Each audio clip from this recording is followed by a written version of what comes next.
Dans cette vidéo, je vais te parler de croyances que les candidats peuvent avoir lors de leur processus de recrutement, lors de leur période de recherche, d'alternance, de stage ou même d'emploi. Et c'est un retour d'expérience que je te fais sur 2020. J'ai aidé plus de 200 personnes à trouver leur bonheur en alternance, stage ou emploi. Et j'ai conclu certaines choses. Et donc, je vais t'en parler dans cette vidéo de croyances qui peuvent être bloquantes et qui peuvent t'empêcher d'avancer beaucoup plus vite dans tes recherches. Je tiens simplement à te préciser que, comme pour toutes les vidéos de ma chaîne, mon contenu repose uniquement sur mon vécu, ce que j'ai pu voir et ma manière de voir les choses. Donc, ce n'est pas quelque chose qui peut s'appliquer peut-être à 100% des situations. Donc, c'est à toi d'appliquer aussi à chaque fois, mais tu vas voir que tu vas te reconnaître dans beaucoup de points que je vais énumérer dans cette vidéo. Le premier frein que je vois très régulièrement chez les candidats, c'est lorsqu'ils voient une offre d'alternance par exemple et qu'eux recherchent un stage et donc se disent je ne vais pas postuler parce que c'est une alternance qui est demandée. Alors évidemment, si l'entreprise marque alternance, c'est ils veulent soit recruter vraiment une alternance ou alors ils ont une préférence pour un poste en alternance. Mais ce qu'il faut comprendre, c'est qu'énormément d'entreprises ne font pas forcément la différence ou n'ont pas forcément cette notion d'alternance, de stage, qu'un stage finalement peut remplacer une alternance s'il n'y a pas besoin d'une personne pendant un an et du coup serait prête à recruter des stagiaires. Moi j'ai eu beaucoup de candidats cette année que j'ai accompagnés qui ont candidaté pour des postes en alternance alors que c'était un stage qui est demandé et inversement par exemple. Et ça l'a fait. Des fois ils se sont fait recaler bien sûr, mais ça l'a fait dans certains cas. Donc ce que je veux te dire par là, c'est que tu ne dois pas t'arrêter à un type de contrat, c'est que tu dois y aller quand même et tu as des chances de te faire recaler et c'est pas grave, on s'en fiche, mais il faut que tu tentes de candidater quand même parce qu'il y a peut-être une ouverture et vu que tous tes concurrents vont se dire la même chose que toi, s'ils recherchent une alternance, forcément ils vont recaleront les stagiaires, et tu auras une longueur d'avance sur tout le monde dans le cas évidemment où tu es accepté. Donc ça c'est le premier frein. Le deuxième frein qui s'en rapproche beaucoup, c'est assez simple, c'est que j'ai eu le cas encore il y a quelques jours avec un de mes élèves qui me dit je ne peux pas postuler à telle offre car l'entreprise demande un anglais courant. Et moi je me débrouille en anglais mais j'ai pas du tout un anglais courant. Ce qu'il faut comprendre aussi, c'est que des entreprises, lorsqu'elles formulent des offres d'emploi, vont mettre anglais courant. En fait, ils doivent cocher par catégorie, par exemple, dans leur offre d'emploi. Ils ont une base de données où ils doivent cocher et ne pas mettre vraiment à l'écrit ce qu'ils souhaitent comme niveau. Et donc, il y a anglais amateur, anglais début professionnel et anglais courant. Et du coup, il n'y a pas besoin d'un anglais courant, mais ils veulent quelqu'un qui se débrouille quand même. Et du coup, ils doivent cocher, entre guillemets, ce qui se rapproche le plus, donc anglais courant. Voilà. Et toi, tu vas pas candidater pour ça. Non, candidate. Candidate, par contre, c'est à toi à côté évidemment de te former via des applications qui te permettent de t'améliorer en anglais, comme Duolingo par exemple, ou via YouTube, ou via je ne sais quoi, ou des séries, peu importe. Et le jour de l'entretien, par contre, avoir préparé un petit pitch en anglais ou quelque chose et assurer, bien sûr, tu dois faire tes preuves le jour de l'entretien et montrer que tu es à l'aise. Mais c'est pas parce qu'on te demande un niveau bilingue lors d'une offre d'emploi et que toi tu n'es pas bilingue que tu ne dois pas candidater. Bien sûr que non. Bien sûr qu'il faut que tu y ailles. Et si tu te fais recaler, tu te fais recaler, voilà. Si on te demande une compétence ultra technique que tu n'as pas du tout eu l'occasion de mettre en place et que la partie théorie ne te permet pas de maîtriser et qui doit être applicable immédiatement pour l'entreprise, là oui, évidemment, tu ne vas pas candidater. Si on te demande, je ne sais pas, dans le domaine de l'expert optique, de faire des analyses sur je ne sais quoi, alors que toi, tu n'as pas du tout utilisé d'outils, de matériel qui se rapproche de ça et que tu n'as pas de notion de calcul ou autre, oui, là, ça va être très compliqué. Mais une maîtrise sur Excel, c'est la même chose.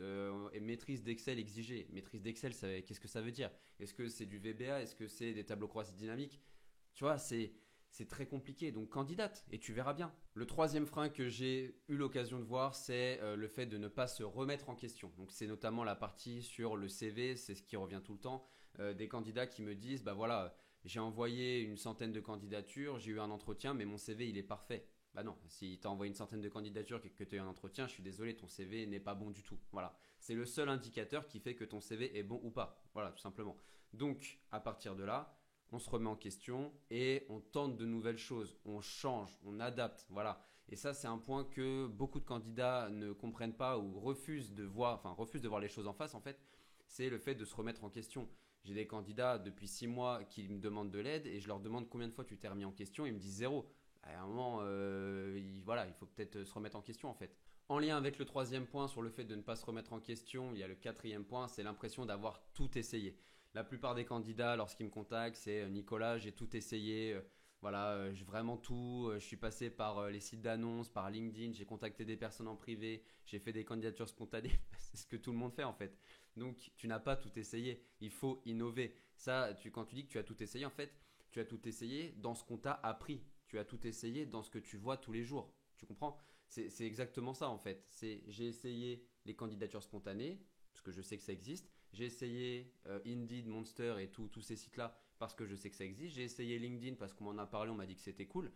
Oui, mais il n'y a pas que ça. Il n'y a pas que ça. Il y a plein de manières de faire aujourd'hui que j'enseigne dans mes programmes tarifés et qui cartonnent. Mais tu vois, j'ai inventé un document qui remplace la lettre de motivation, par exemple. C'est quelque chose qui n'a jamais été fait et ça ne m'a pas empêché de le faire. Et je suis comme toi, j'ai deux bras, deux jambes, une tête. Donc, tu peux très bien le faire. Mais innove. Tu n'as jamais tout essayé de toute façon. D'accord? Donc ça, c'est hyper important et c'est en lien avec le fait de se former avec un professionnel dont c'est le métier. Voilà.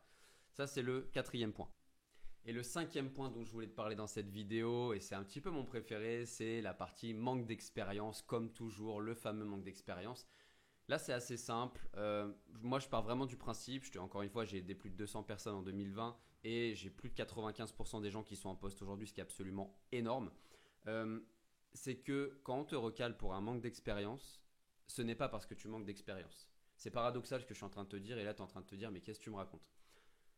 Si on te recale pour un manque d'expérience, ce n'est pas parce que tu manques d'expérience. Si on te recale pour un manque d'expérience, c'est parce que tu ne sais pas convaincre en entretien d'embauche. Ou via ton CV ou peu importe. Voilà.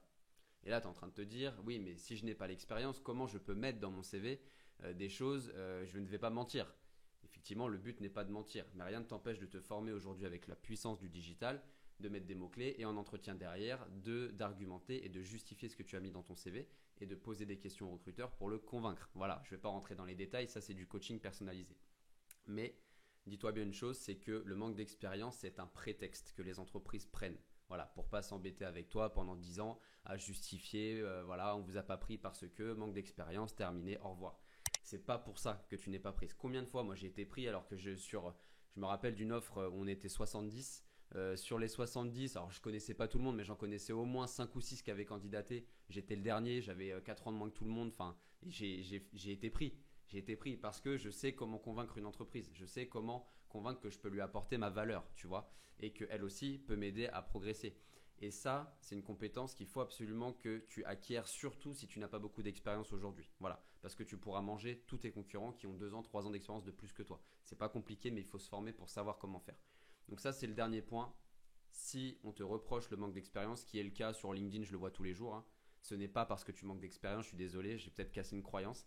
Ce n'est pas pour ça, c'est parce que tu ne sais pas convaincre en entretien d'embauche ou via tes candidatures ou peu importe. Voilà, j'espère que cette vidéo t'aura plu. En 5 points, voilà, des croyances. Je suis sûr que tu t'es reconnu dans au moins 3 de ces croyances-là ou de ces freins que tu peux avoir aujourd'hui. J'espère que ça va t'aider à aller un petit peu plus loin, à casser justement toutes ces chaînes peut-être qui te retiennent aujourd'hui. N'hésite pas à me contacter si besoin pour un accompagnement individuel. C'est mon métier de tous les jours, évidemment, c'est mon activité à temps plein. Tu as aussi un lien dans la description pour me mettre un petit call si tu veux discuter avec moi le temps d'un appel et savoir justement ce que je peux proposer derrière comme accompagnement. Tu as aussi une formation offerte toujours dans la description et tous mes réseaux sociaux. Je te dis à très vite pour une prochaine vidéo. Ciao. Si cette vidéo t'a plu, n'hésite pas à la liker, la partager, la commenter. Tu as aussi tous les liens dans ma description auxquels tu peux accéder dès maintenant. N'hésite pas à me suivre aussi sur mes réseaux sociaux. Et en attendant, je te dis à très vite pour une prochaine vidéo. Ciao.